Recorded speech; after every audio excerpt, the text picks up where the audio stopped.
Salve, senhoras e senhores, ouvintes e seguidores do canal Cartório Gustavo Faria Pereira. Hoje eu vou falar de uma atribuição que eu ainda não possuo titularidade, mas graças aos estudos para concurso eu tenho uma noção até boa. Infelizmente, ainda não tenho oportunidade prática, mas eu estou para fins de ajudar os colegas para o concurso falar sobre o tema, que é sobre o quê? O tabelionato de protesto. E em meio tão importante para a desjudicialização, qual que é o... muitos pensam que no senso comum se reduz a um meio extrajudicial de cobrança. Não. Sim, na verdade. Por quê? Um dos fins é o meio da cobrança, mas há efeitos probatórios importantes, como um efeito constitutivo, até para fins, por exemplo, do artigo 94, para constituir a falência do devedor, quando acima de 40 salários mínimos. É um efeito constitutivo e também probatório, certo? Constitui in mora o devedor, entre outros meios possíveis, e facilita muito. É um meio de desjudicialização o protesto de títulos e outros documentos de dívida. Tanto que isso, até o próprio Código de Normas, ele dá os princípios da autenticidade, publicidade, segurança e eficácia. Quando fala que os serviços relativos ao protesto de títulos e outros documentos de dívida, garantidores da autenticidade, publicidade, segurança e eficácia dos atos jurídicos, estão sujeitos ao regime jurídico previsto na Lei 8.935, de 18 de novembro de 1994, na Lei 9492, de 10 de setembro de 1997, e demais leis que dele tratem, assim como pelas normas do Conselho Nacional de Justiça. Eu destaco daí o provimento número 30, que é o protesto do cheque, e da Corregedoria Geral de Justiça do Estado de Goiás. E onde nasceu isso? Em Gênova. Fontes históricas dizem que veio em Gênova, no século XIV. Lembrando que os títulos de crédito nasceram aonde, pessoal? Na região da Toscana, um período bem coincidente, no século XIII. Ou seja, não dá para falar do protesto sem falar dos títulos de crédito. E ambos são na Península Itálica. Olha só, na região da Toscana, mas exatamente os registros mais antigos são as bancas de Siena e de Firenze, certo? Até que tanto isso que a Banca Montepaschi é o banco mais antigo existente no mundo. É tão ou mais antigo quanto o Brasil. O gênio jurídico italiano, ele é fantástico, que nos deu protesto, nos deu título de crédito, nos deu vários institutos jurídicos, e até recomendo a leitura, pessoal, que quem sabe só direito não sabe nada, a leitura do livro Il Mercatore, na versão brasileira, O Mercador de Veneza, do William Shakespeare, que é uma obra fantástica. Até Ariano Suassuna copia uns dos trechos no Alto da Compadecida, e quem lê os dois vai entender o que eu estou falando. E o que é o protesto, pessoal? Protesto é o ato formal e solene pelo qual se prova a inadimplência e o descumprimento de obrigação originada em títulos e outros documentos de dívida. Lembrando que esses outros documentos de dívida seriam o quê? E falo nesses títulos que é sujeito a protesto as certidões de dívida ativa da União, dos estados, do Distrito Federal, dos municípios e das respectivas autarquias e fundações públicas. Eu me lembro, eu saí da PFN quando estava implantando esse sistema, e eu trabalhava, eu estava lotado na CDA, na época que eu tomei posse no concurso, e eu confesso que até um tanto tentado a pegar um tabelionato de notas e protestos em razão disso, sabendo que os títulos de dívida ativa ia estar sujeito a protesto, principalmente, mas eu vi que, mesmo assim, ainda tinha a questão do pagamento dos emolumentos, não significaria que ia bombar de emolumentos, mas o protesto, graças à dívida ativa ou à execução da dívida ativa, ela está muito viva. Vai ficar vivo por muito tempo, e considerando também que facilitou muito, que no relatório do Conselho Nacional de Justiça, a maioria dos processos eram o quê? Execuções fiscais. Então, o protesto, todos ganharam. O judiciário, as procuradorias tendo um meio eficiente e também os tabelionários de protesto tendo mais atribuição. Olha só a lógica. E pela leitura seca do Código Tributário Nacional, se a gente for ler, o protesto extrajudicial não interromperia a prescrição, mas não deixe de ser um meio altamente eficiente, certo? Lembrando que os tabelionários de protesto de título, eles podem também firmar convênio de cunho operacional com o Poder Executivo nos âmbitos federais, estaduais e municipais para otimizar o serviço, para estabelecendo condições para a realização de protesto para certidão de dívida ativa. Tanto isso que há as centrais de protesto e também o trabalho louvável que digno de ser mencionado aqui do IEPTB Goiás e também dos institutos de estudos de protesto de títulos do Brasil em todas as sessões aqui no nosso país. Está mostrando um serviço de excelência que promove a desjudicialização e altamente digitalizado e modernizado. Isso aí está demonstrando um fantástico trabalho. E ainda digo mais, cada vez mais aquele princípio, por exemplo, da cartularidade está sendo, podemos dizer, nessa modernidade baumaniana, do Zygmunt Bauman, até se torna fugaz a cartularidade, até pelo protesto da duplicata eletrônica, que antes até havia as menções no protesto por indicação pelos enunciados do Conselho de Justiça Federal, permitia esse protesto. Mas agora a lei ratificou ainda mais esse protesto da duplicata eletrônica, do título de crédito eletrônico. Então, as instalações físicas do tabelionário de nós, a tendência é até ficarem até menores. Mas, pessoal, o que é um título de crédito? Eu até falaria daquele conceito mais clássico, que é o do Cesare Vivante, pelo qual o título de crédito é o documento necessário para o exercício do direito, literal e autônomo nele mencionado. E esse conceito ele é reproduzido no artigo 887 do Código Civil nos seguintes termos: o título de crédito, documento necessário ao exercício de direito literal e autônomo nele contido, somente produz efeito quando preencha os títulos da lei, certo? Existem os títulos créditos próprios e também os títulos de crédito impróprio, por exemplo, os comprovantes de legitimação e os títulos de legitimação. Um exemplo disso, o bilhete de loteria é um título de crédito, certo? E quais são as atribuições do tabelionário de protesto? Protocolar de imediato o documento que lhe for apresentado, para a prova do descumprimento da obrigação.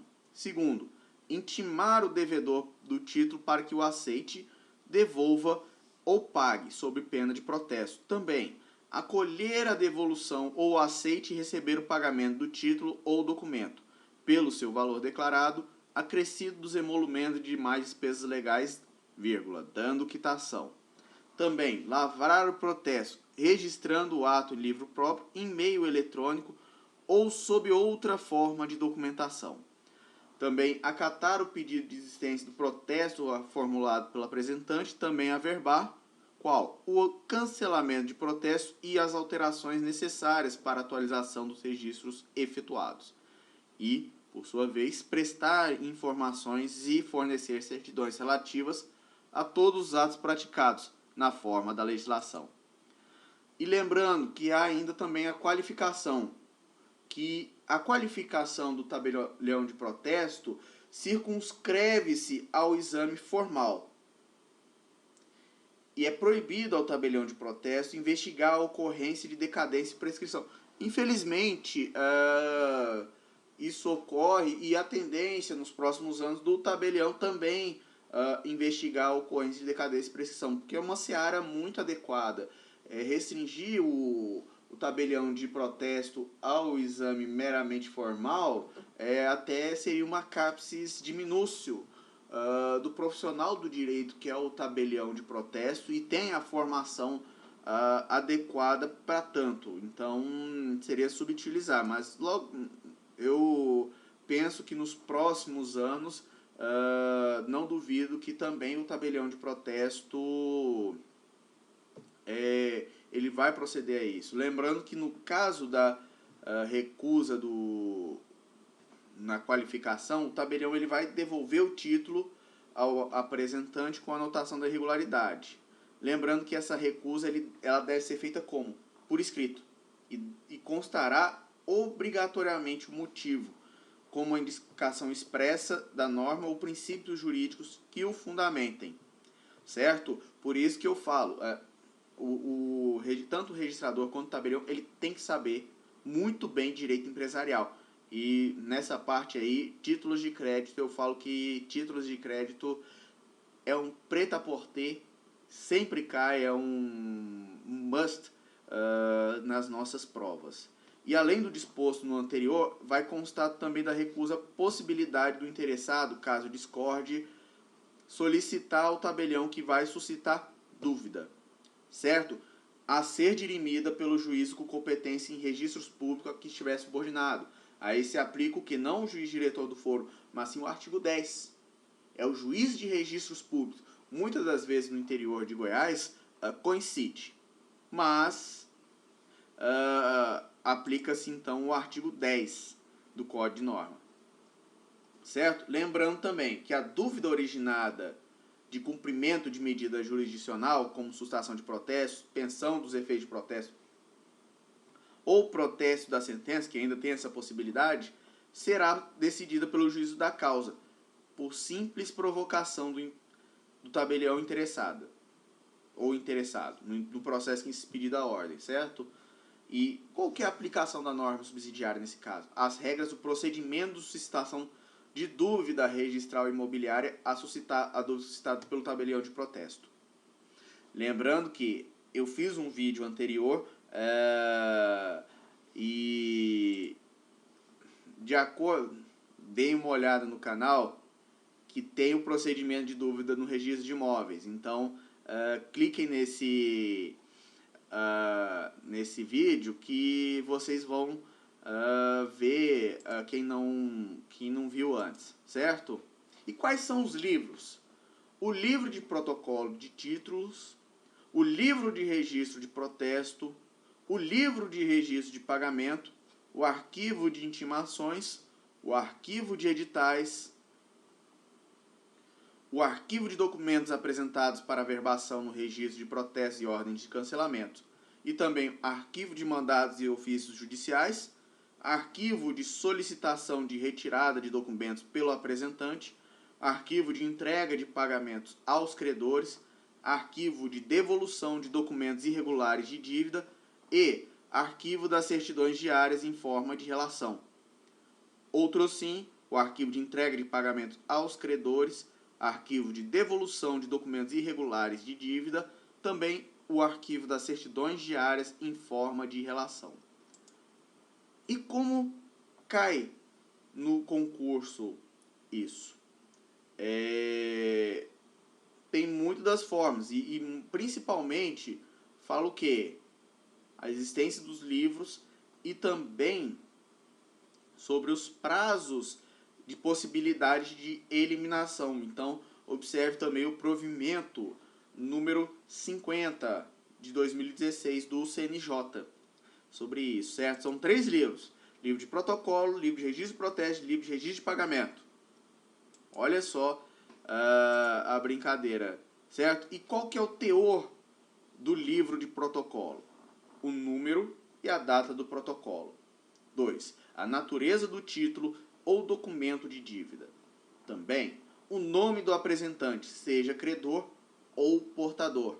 O nome do devedor, o valor da dívida, valor do emolumento e ocorrências, certo? E lembrando que a escrituração ela vai ser o quê? Diária, constando do termo de encerramento, subscrito pelo tabelião, substituto ou escrevente autorizado, o número de documentos apresentados no dia, sendo a data da protocolização a mesma no termo diário do encerramento. E o livro de protesto, por sua vez, terá a data e número de protocolização, o nome e endereço do apresentante, reprodução ou transcrição do documento de dívida ou das indicações feitas pelo apresentante e declarações nele inserida. Também a certidão das intimações feitas, com suas respectivas datas, e das respostas eventualmente oferecidas. Indicação dos intervenientes voluntários e das firmas por eles honradas. Aquiescência do portador ao aceite por honra. Nome, número do documento de identificação do devedor, endereço, se este foi informado pelo apresentante. Tipo e motivo do protesto, certo? As cotas dos emolumentos e demais despesas, o número do selo eletrônico utilizado e a data e assinatura do tabelião, substituto ou escrevente, certo? Lembrando que o livro de registro de protesto terá índice, que ele pode ser organizado como? Pelo sistema de fichas armazenadas em arquivos ou registrados em bancos de dados informatizados, certo? Isso aí é extremamente importante. E também há também o livro de registro de pagamento, certo? Que vai ter, por sua vez, a data e o número do protocolo. Lembrando que também o pagamento ele pode ser feito na própria serventia e pelas condições que eu vou falar posteriormente, certo? A data do pagamento, o devedor, o apresentante ou credor, o valor do título, o valor arrecadado, o valor depositado, a quantidade de parcelas, a data da intimação, o número do selo eletrônico utilizado no ato e encerramento diário com assinatura do tabelião, substituto ou escrevente autorizado, certo, pessoal? Lembrando que há um paralelo entre os Código 9 de Goiás e a Lei 9492 de 97. Lembrando que há um prazo de conservação de 3 anos para livros de protocolo, certo? 10 anos para livros de registro de protesto e demais títulos, 1 ano para as intimações, editais correspondentes a documentos protestados, ordens de cancelamento e pedidos de certidões. 6 meses para intimações e editais correspondentes a documentos pagos ou retirados além do tríduo legal, certo? E também, por sua vez, também o prazo de 30 dias para os comprovantes de entrega de pagamento aos credores, para solicitações de retirada dos apresentantes e para os comprovantes de devolução por irregularidade dos títulos e documentos de dívida. Lembrando também que a Lei 9492 também segue da mesma forma, que fala 1 ano para as intimações e editais correspondentes a documentos protestados e ordens de cancelamento, 6 meses para as intimações e editais correspondentes a documentos pagos ou retirados além do tríduo legal, 30 dias para o comprovante de entrega de pagamento aos credores, para as solicitações de retirada dos apresentantes e para os comprovantes de devolução por irregularidade aos mesmos dos títulos e documentos de dívidas. Lembrando que o artigo 36 do Código Norma fala o quê? Que o prazo de arquivamento é de 3 anos para os livros de protocolo e de 10 anos para os livros de registro de protesto e demais e os respectivos títulos, certo? Tanto isso que na prova do Mato Grosso do Sul 2009 fala sobre esses prazos. A prova de 2019 do TJDFT também fez essa pequena cobrança, quando fala que as informações e editais correspondentes a documentos protestados e ordem de cancelamento deverão ser conservados por pelo menos 1 ano, certo? E então vocês têm que lembrar sempre a diferença. 1 ano para as intimações e editais correspondentes a documentos protestados de ordem de cancelamento, 6 meses para as informações e editais correspondentes a documentos pagos ou retirados além do tríduo legal. Tríduo legal, 6 meses, 1 ano, documento, intimações e editais correspondentes a documentos protestados, ordem de cancelamentos e pedidos de certidões. Olha só a diferença. Quando botar tríduo legal, 6 meses. Ok, pessoal? Fica a dica. Lembrando, olha o cuidado que vocês têm que ter. Os mandados judiciais de sustentação do protesto serão conservados com os respectivos documentos até o trânsito em julgado da respectiva decisão. Olha a dica, isso aí caiu no concurso do Ceará, quando falou que os mandados judiciais de sustentação do protesto deverão ser conservados juntamente com os respectivos documentos até a solução definitiva por parte do juízo. Olha só o bizu, olha só o macete.